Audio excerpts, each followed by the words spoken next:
how important is private money? How available is private money? And how to raise private money. Folks, you've heard my story and known that I've raised millions of dollars 2 different times with private money. But now we're going to talk to Mr. Brian Adamson and talk about how important private money is to him and what he thinks about raising private money. Brian, welcome to the show. How you doing, buddy? I'm doing great, Mike. Thanks for having me. Yeah, so let's talk about private money, right? Because again, I think I think it will become important for all investors at some point in their journey, right? Hmm. When you get good enough or you get a network and deal flow gets to a certain point, most of us, myself included, didn't have enough capital. We had to get private money to keep going. Some folks probably need to start with private money. So where do you want this conversation to go? Yeah, I've done it both ways. When I started back in 2006, 7, I was using all my capital back then, right? 2008 to 10, during the last cycle. And I got cash strapped though. And I think that's Yeah. the part that we don't talk about a lot as investors is that no matter how much money you got, if you deploy enough of it, at some point, you're going to get cash strapped. Now, at that time, I also didn't have mentorship. I didn't know different strategies, right, that I could have potentially kept that money moving for me, right? So when the money was parked, it was parked, but I was getting cash flow, so it all made sense. Fast forward, go pay for mentorship, learn some different exit strategies and some different creative financing, and things open up for you. But nonetheless, you're going to always get cash strapped at some point as an investor. So how do you keep your business from going stagnant? If you still want to hedge out, buy more deals, well, you got to go create partnerships and raise private money. You got to have access to some other type of funding. And I think that there's far more money out there than there are opportunities, and more importantly, competent operators. And so if you can position yourself in the marketplace, there's a ton of people looking for ways that they can deploy money outside of whatever they do to make the money, right? And they don't all have the appetite or ambition to go and learn real estate investing. So if you can go get the acumen and become a subject matter expert, then you can show them how to grow their money in their sleep based off of your body of work. Yeah. I think there's a lot there. Let's really step back to the person that's early in the cycle. Cause I think, you and I talking about how we would raise private money today probably is not relevant, but let's talk to somebody who's really early in the game. What are some things you would advise? They're excited about real estate. They don't have enough capital to do a deal. Um, what's some advice you tell them to start with? I would highly recommend take the capital that you have, go get mentorship, go get coaching, go get educated. Because if you go out there in the marketplace half cocked, you start trying to get capital from people, and some may even give it to you, quite honestly, right? Mhm. But you're gambling with their money if you don't go get the education, the infrastructure, and everything that you need to best insulate you guys from the downside of you going out there and having a bad experience. So I believe that it's all of our experience to first go get educated before we go out there trying to get capital from folks. Yeah, I couldn't agree more. Like even if you haven't done a real estate deal yet, you can still get educated, right? One of the things that I talk about is a buy box and documenting and all of that. You need to show evidence of effort, right? Just because your grandmother, your aunt, your mom, whoever has a little bit of money put away, and they will give it to you because they love and trust you, doesn't mean you should take it. In fact, I would argue you probably shouldn't. What you should do is put in the work, whether it's mentorship or getting free stuff on YouTube. You have to show them you don't have skin in the game with money, but you have skin in the game in time. Show them you've spent 4 months. You've looked at 157 different properties. You can articulate why the top 3 are the best and why the bottom 3 are the worst. Show them you have a network of contractors, painters, lawyers, whatever. You tell them you've been to, 7 different meetups and you know this or that. You have to have evidence of effort. Too many come to real estate investing with the idea it's all easy because all the gurus in Instagram, they all make it look easy. And also they all make it look like you haven't lost money. Folks, on this channel, I have millionaires who talked about hundreds of thousands of dollars they lost in December and January when the market locked up. Trust me, you can lose a shit ton of money in real estate if you don't know what you're doing. And trust me, losing your mom's money is going to suck. So put in the effort. For sure. For sure. And I look, me no different. I lost $500,000 at one point in my career. If we, because even going out, right, and running the reps, learning the buy box, right, taking free information, etc. One of my students said it this way one time. They said why they find mentorship so important is because Google doesn't have any experience.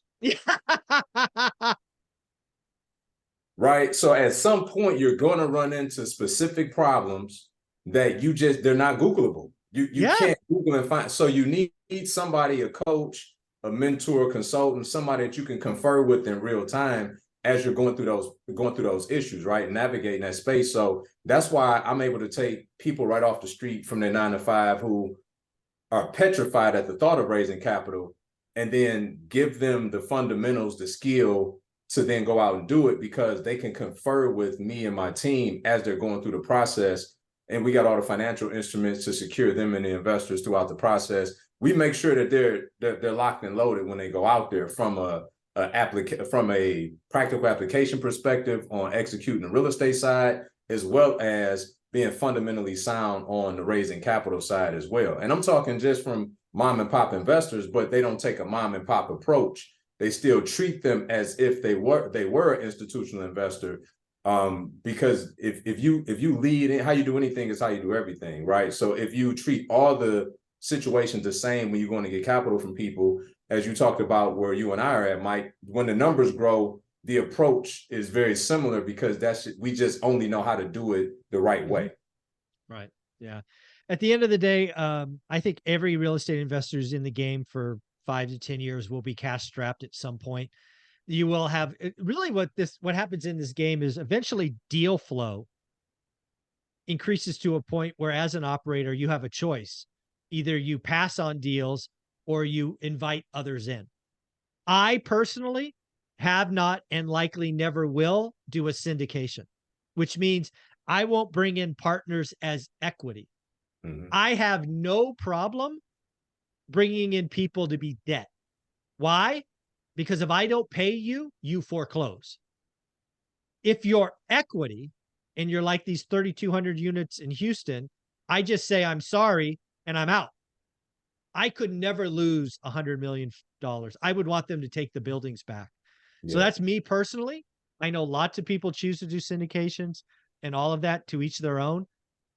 I don't want that stress, but I have no problem. I've borrowed, I don't know, 6, 7, $8 million over the years, attached first trust deeds, paid anywhere from 8 to 12% interest.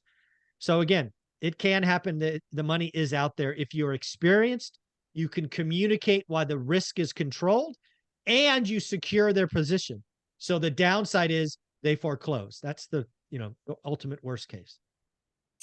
Sure. I don't, I mean, while we're here, do you want to progressively kind of tell them how they could go out and raise some capital? Is go that for it. fair? Yeah, go for it. Yeah. So I think one of the first things that we got to understand about raising capital is it's not exclusively about just putting a deal in front of somebody.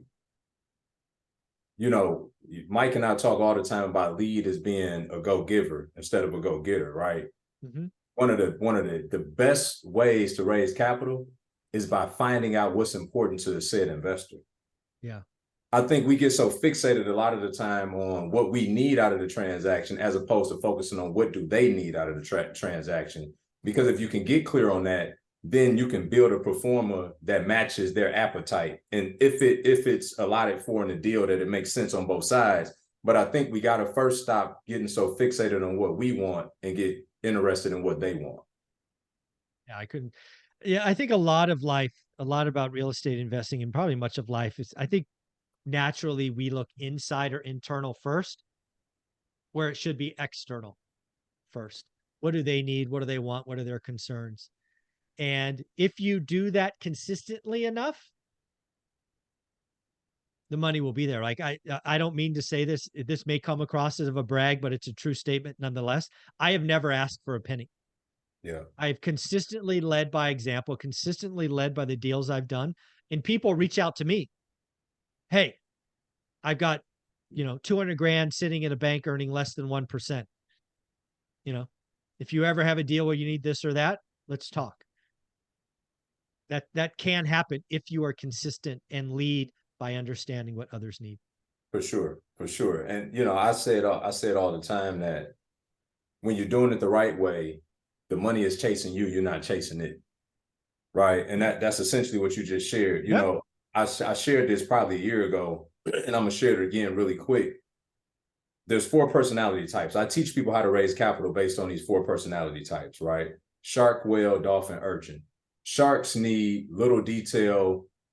If you got a 40-page presentation, you lost them before you started. They want the bottom line up front. Give me the bluff, right?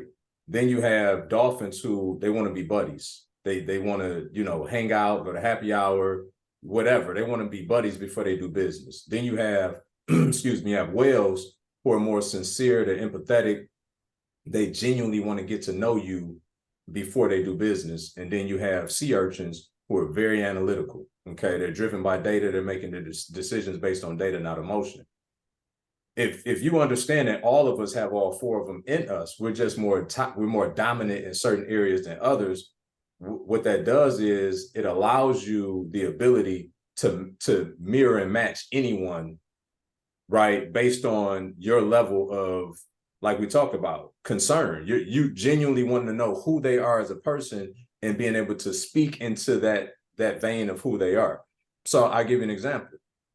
If you have a dolphin, for instance, and you're thinking about, possibly partnering with them doing business, then you need to go hang out. If you're an introvert, then you're gonna have to be extroverted for a little while. You got to go out to the bar, and they want to genuinely feel like they're making a connection with you before they want to do business, right? If you, as I mentioned, if you're talking to a shark and you give them a 40-page, beautiful PowerPoint presentation because that's what's important to you, they're not going to open it.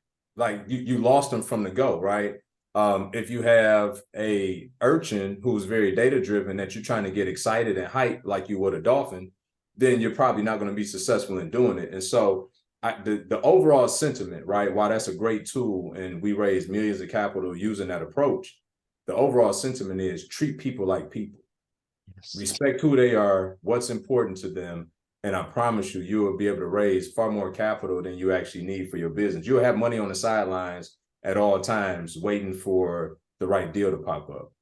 There you go. Brian, you put out amazing stuff. Where can people find you? Brian Adamson Official, everywhere. YouTube, Instagram, everywhere else. Thank you, buddy. I appreciate you. Thanks, Mike.